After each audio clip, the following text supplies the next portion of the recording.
या सत्ताक दिनाने काय दिलं तर डॉक्टर बाबासाहेब आंबेडकरांनी अहोरात्र दिवस रात्र कष्ट करून आपल्या देशाला संविधान दिलं। ते संविधान म्हणजे काय तर ते संविधान म्हणजे आपले हक्क आणि कर्तव्य। आपण फक्त आपले हक्क दाखवतो परंतु आपण आपले कर्तव्य पूर्णपणे विसरतो। आज या समाजामध्ये अशीच घटना झाली आणि या घटनेमुळं सर्व पालकांमध्ये चिंतेचे वातावरण आहे। तर मी आपल्यासमोर या समाजामध्ये जे छेडछाडीचे प्रकार वाढलेले आहे खरंच चिंतेची बाब आहे।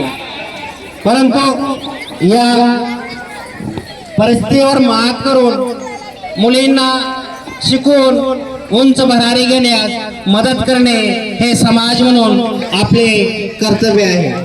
याच विषयावर आधारित लघुनाटिका आपणासमोर सादर करत आहोत। या नाटिकेतील सर्व पात्रे नावे काल्पनिक आहेत।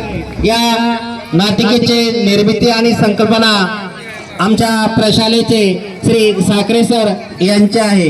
निर्मिती सहाय्य सर्व स्टाफ पांडुरंग माध्यमिक विद्यालय जुनोनी आणि या नाटिकेचं लेखन केलंय नाट्य लेखिका सौ हेमा सुनील एनेगुरे राहणार पुणे आणि आमच्या प्रशालेतील मुली ही नाटिका सादर करणार आहेत। गे भरारी आणि या नाटिकेतील पात्र परिचय करतो। सई धुमाळ या मुलीने मीनाचे पात्र केलेले आहे।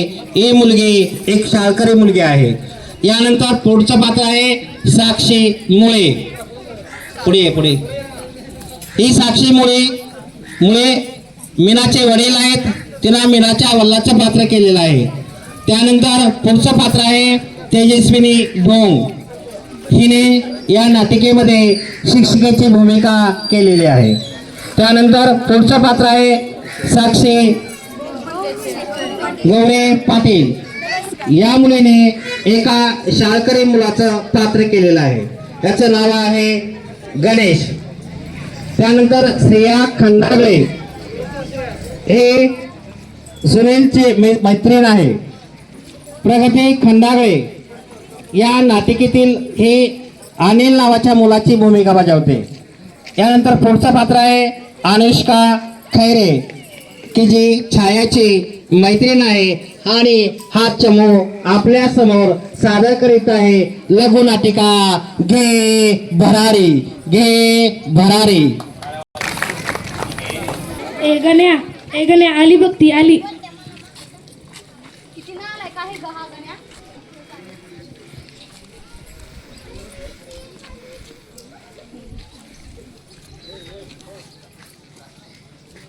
ए ढोले कुठं निघाली? कारखाने आडवती कोणाला बोललास? तुझ्या आई बहिणीला बोलत कसं वाटल? जा ढोले पुढे बघून जा। काय झालं ग छाया? चिडवायलाय का तो तुला? परवा माझी ओढणी ओढत होता। अगं तू पण त्याचा शर्ट ओढायचा की ग? खरंच करायला काहीच कळत नाही बघ। अगं मी परवापासून शाळेला येणार नाही। बाबा माझं लग्न ठरवायले। अगं एवढ्या लवकर? तुला तर डॉक्टरच होतं की ग? होय ग, पण परवा या गण्यानं ओढणी ओढली आणि ते तात्यानं पाहिलं। तात्या म्हणतात की पोरीच्या जातीनं एवढं शिक्षण उगीच कशाला इज्जतीचा हो वाटा। खरंच आपण काहीच करत नाहीत पण ही पोरं आपल्याला शिकूच देत नाहीत।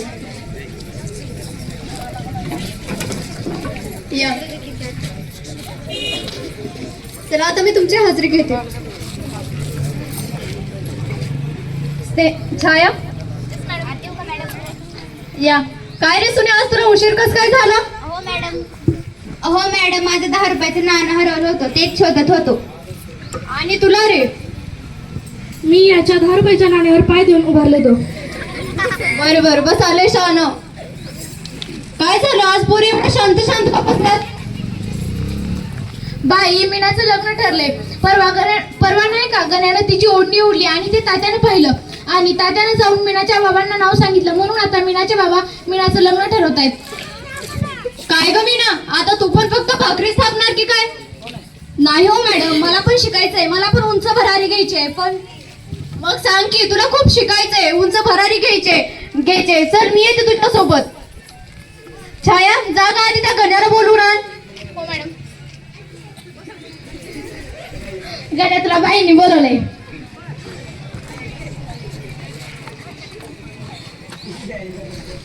आत येऊ का बाई?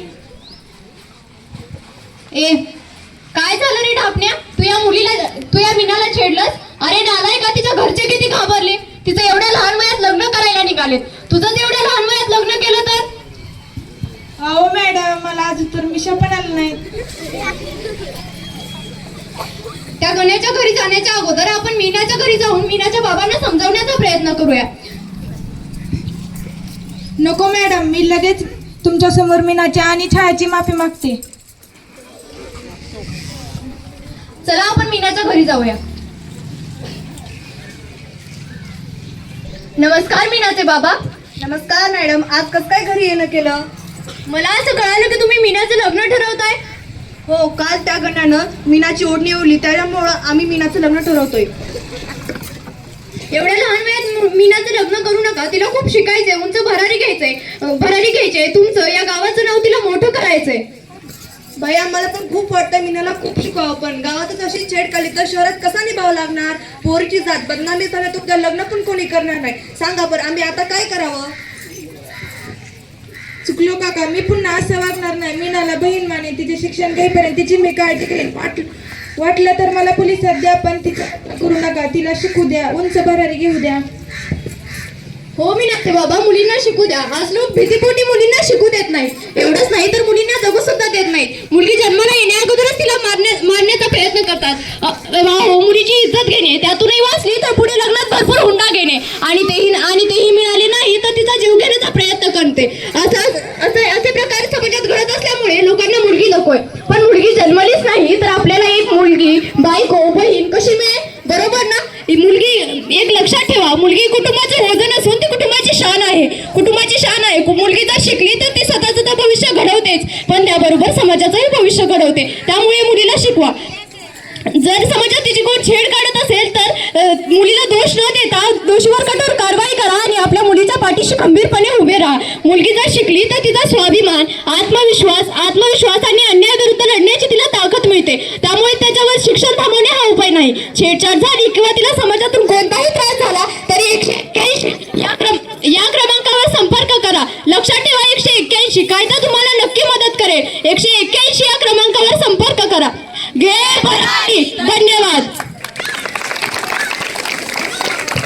धन्यवाद. या लघुनाटिकेतून आपल्याला